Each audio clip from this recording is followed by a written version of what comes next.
ask you, what 5 things would you tell your younger self just starting out in business? I mean, you are young, but like you said, Oh, 2017, 5 things. 2016. 5. Yeah. So, I mean, if you can manage, even 2 or 3 is brilliant. But tell us, Okay. what would you tell your younger self starting out in business? Just start. The idea of Yondi Wellness or doing that had been there for time. The name came up, I think, like 3 years prior or something like that. Like, just start. Certain things, just start. Yeah. Just start. You refine along the way.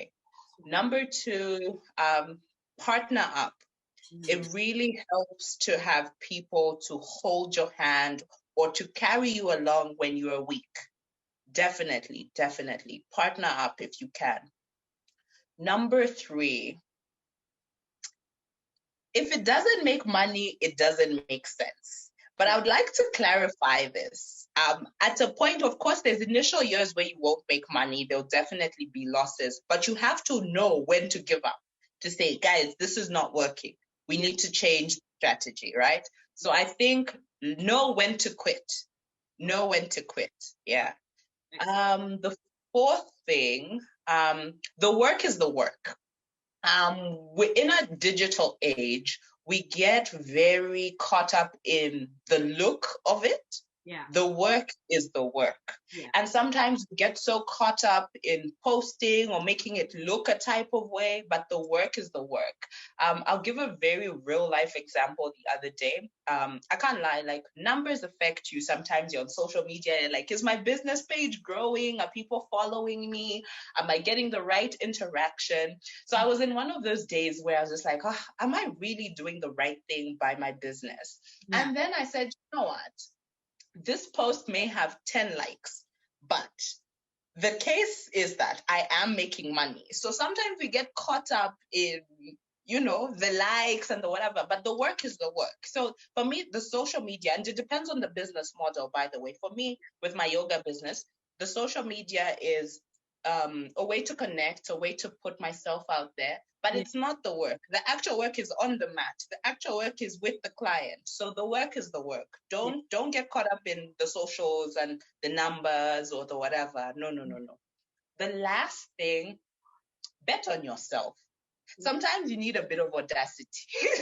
Bet on yourself. Yes. Bet on yourself. Yes. Yeah. Okay. Bet on yourself. Yes. Yeah. Bet on yourself, bet on your project, your product, promote yourself. I mean, I'm on social media and it's very curious to see how certain individuals, I made a comment in one of my previous videos. There's a certain gentleman, his whole timeline is just dedicated. I hope he has another account, but the page I follow is just my this, my that, you can buy it at, you can find it at, it costs. And I'm like, okay, this is nice, but that's just what he does. So that's somebody who's sure about, or they know what they're doing on social media. They're out to do the one thing, promote their product. So I love that you touched on all of these areas and you said social media is great. Don't rely on the likes or the retweets. I love these 5 things. I love it. I love it. I love it. I don't want to talk too much. It's about it's about Thank you. You're also, I think I saw your tweet. I mean, now it's now a couple of years ago, but I was super excited when you said, like radio, then TV. So you're both successful. You're successful at those things as a TV and radio presenter. How do you keep the balance between your professional career, your yoga business? Yeah. We're living in uncertain times. This is very true. But how do you keep the balance, Kamota? That can be quite difficult. I can't lie. In 2019, I was burnt out. I was doing too much. And after that experience, I've learned to do less.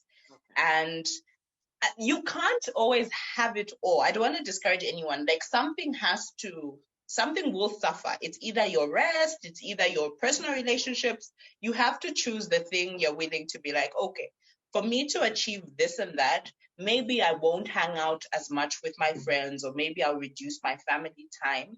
But when it comes to finding balance, with me currently, I've learned to say no. There's certain things that are amazing. You're just like, yeah, that would be fun. But I'm like, okay, I'm doing A, B, C, D right now. Is there really time and energy to do this and that and do it in an impactful way? Yeah. And balance for me is also trying as much as I can. It's very difficult to not steal time from any one thing, right? To say the yoga time is the yoga time. The time that I give my employer is the time that I give my employer. So to say, if we have agreed that it's 4 hours of this, it's 8 hours of that, I will try my best to make sure that I'm giving the best of myself within that time, to allow myself to also have a life, to have relationships with my family, relationship with my friends, relationship with my significant other. So balance is constant work, constant work. You always have to say like, okay, where am I dropping the ball? Have I stolen time from my employer, and have I been overly doing this? Like, how do you, it's like it's a dance. There's no, sometimes you'll be like, okay, today, this department, I need to spend a bit more time with my family. I need to put in a few more hours after 5 at work. I need to, So I don't know if there's a perfect formula yet, but it's all about the dance. Yeah. And you're right. You figure it out as you go, and it depends on what you're doing. As long as you know the balance is important. Right.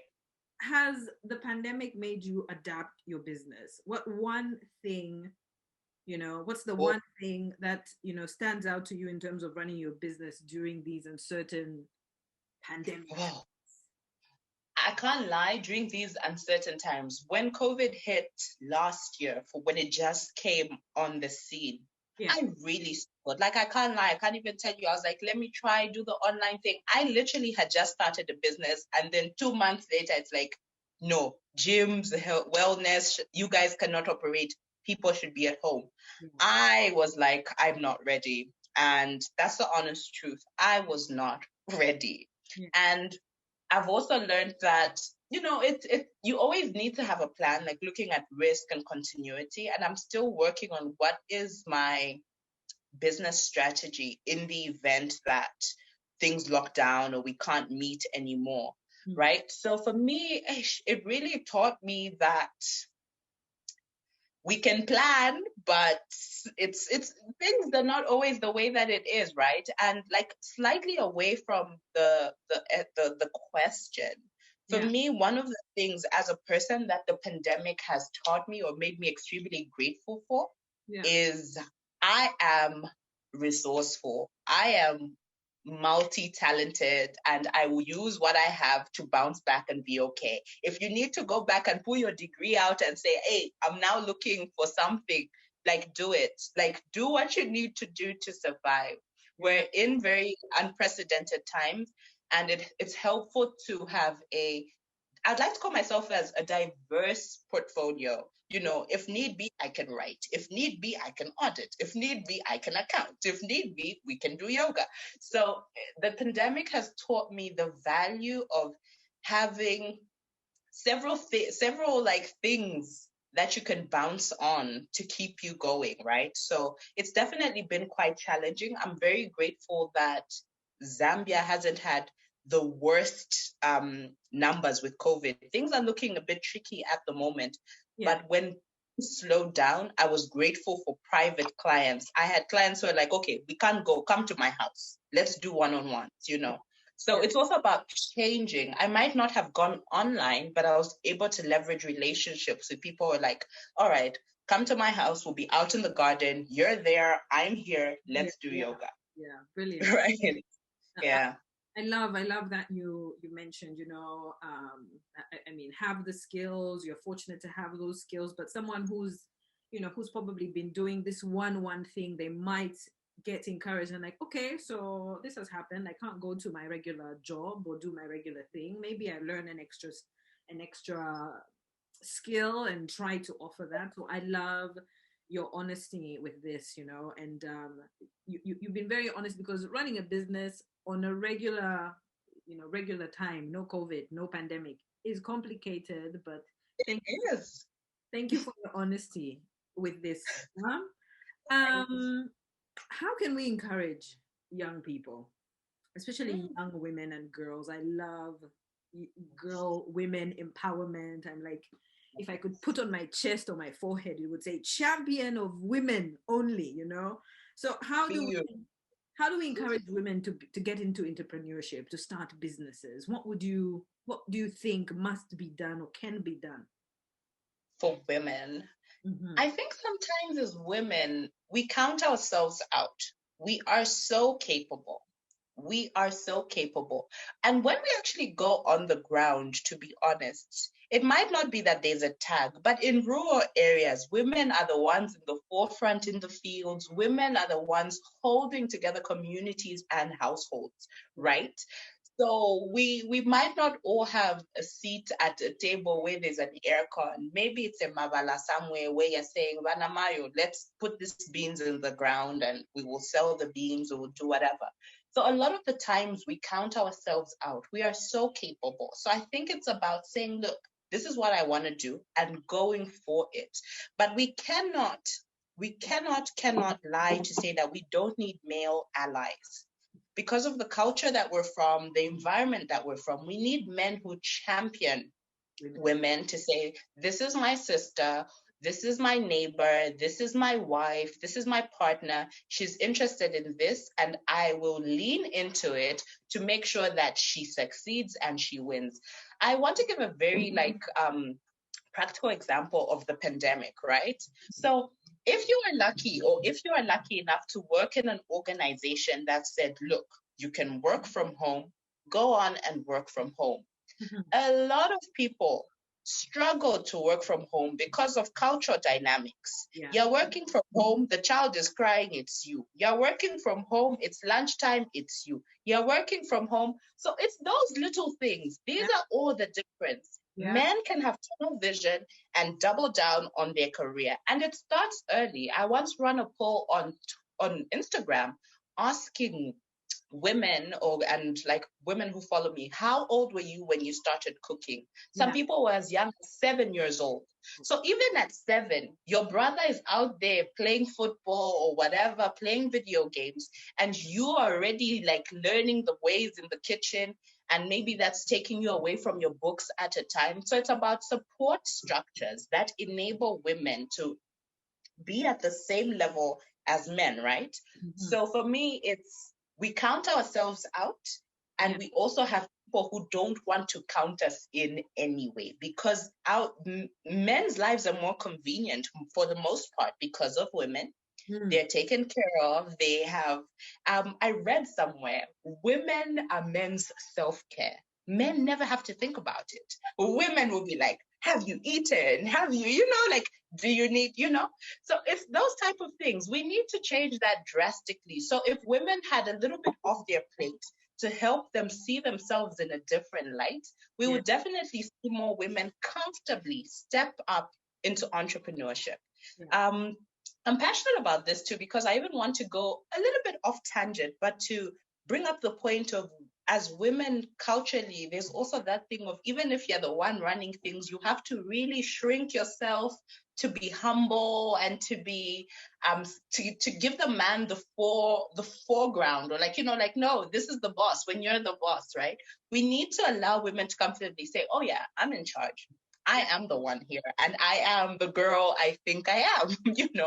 So it's all about counting ourselves in and creating shifts in the way that we live and in the things that our children see at home, because it's very difficult as a woman to get into the corporate space, all of a sudden have a voice, when at home you've never had a voice. Who are you? Your father's talking, keep quiet. Who are you? Your brother hasn't eaten, go, So it's those things. We don't automatically get into the corporate space or into the entrepreneurship field and boom, bam, bam, bro, wapa. And now you're like, yes, I am in charge. I'm a powerful woman. No, we still have so much to do. So count yourself in, and please, let's get allies, see us and help us, like, be the person to say, like, no. Give her a chance, or give her the support she needs to focus on a thing. Oh my. Yeah. that on its own, this answer, it's like it deserves a segment or a video of its own.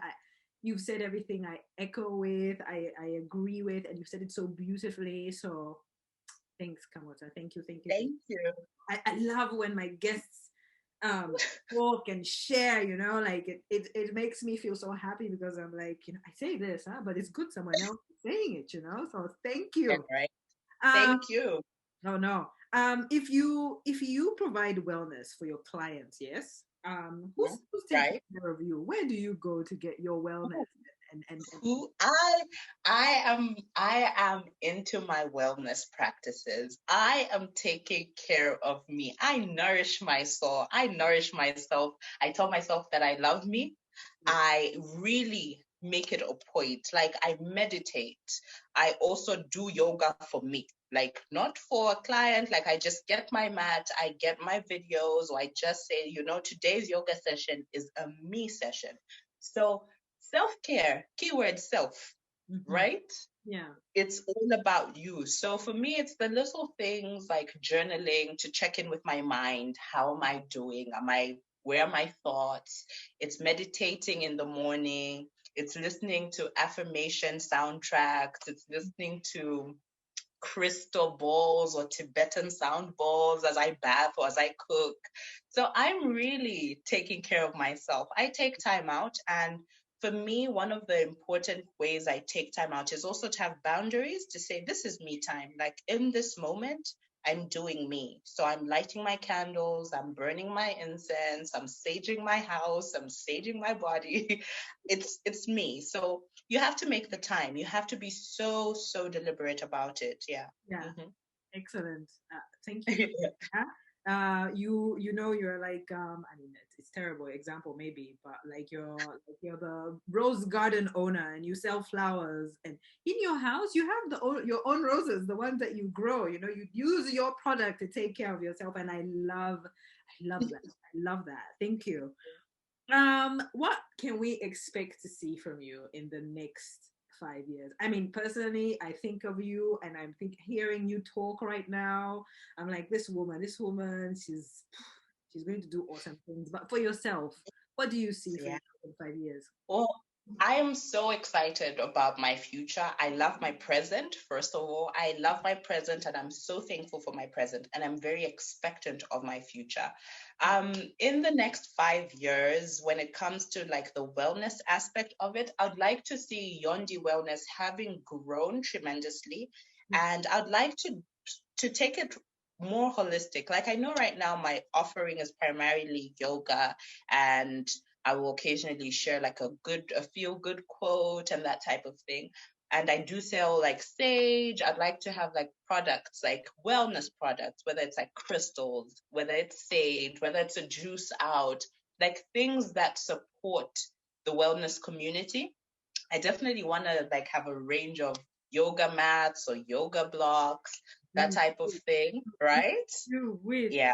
Yeah, yeah, Yeah. So yeah. for me, it's also to have also created a my current structure is if I'm not there, there's no business, right? I am the instructor. I need the wellness side to take care of itself. So products would help with that, right? An Yeah, income stream that's independent of my physical presence. yeah. So in 5 years' time, I absolutely need that. Whether I have three teachers under me or whether I have one other teacher under me, someone with whom I can share the workload and share the clientele with, that would be fantastic.